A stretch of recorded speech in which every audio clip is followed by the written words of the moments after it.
Dahil nagsiselos na talaga itong si Irene sa sobrang close ni Snoop at Dara, kaya hindi niya na napigilan ang inis niya kaya naman napag-initan niya itong si Dara.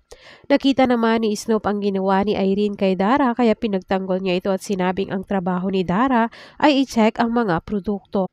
Dagdag pa ni Snoop na hindi tama ang ginagawa ni Irene kay Dara. Pagtatanong ni Irene sa kanya na pinagtatanggol niya itong si Dara. Dahil sa inis naman ni Dara kay Irene kaya gusto niya ring bumawi. Inawat naman silang dalawa ni Snoop at na makabawi ni si Irene natapon ang pintura. Nakarating naman ito kay Cathy kaya pinagalitan niya itong si Irene at sinabi niyang napaka-unlucky ni Wilson na naging anak siya nito. At sa inis pa ni Cathy, pinapauwi niya na itong si Irene. Sa kabilang banda naman, dinala sa ospital ang lola ni Bingo at nalaman ito ni Ling kaya agad din siyang dumalaw. Sobrang nalungkot naman si Ling sa nangyari sa lola ni Bingo. Samantala, sinabi naman ng doktor kay Bingo na hindi lang itong lola niya ang kailangan ng mga mata at marami pa silang nangangailangan at kailangan nilang maghintay.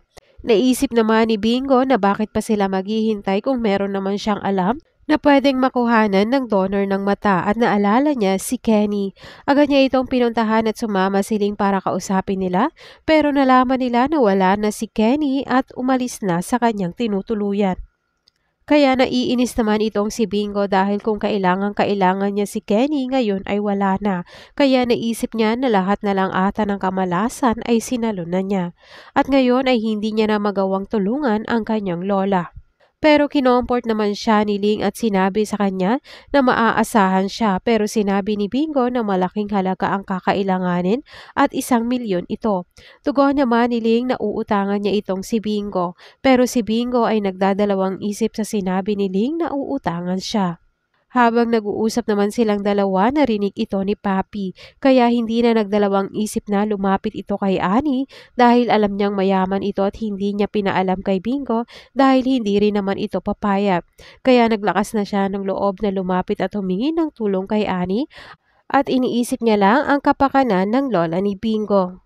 Nang makauwi na si Papi, inabot niya kay Bingo ang perang galing kay Annie, kaya pagtatanong naman ni Bingo na galing ang pera sa kanyang ina.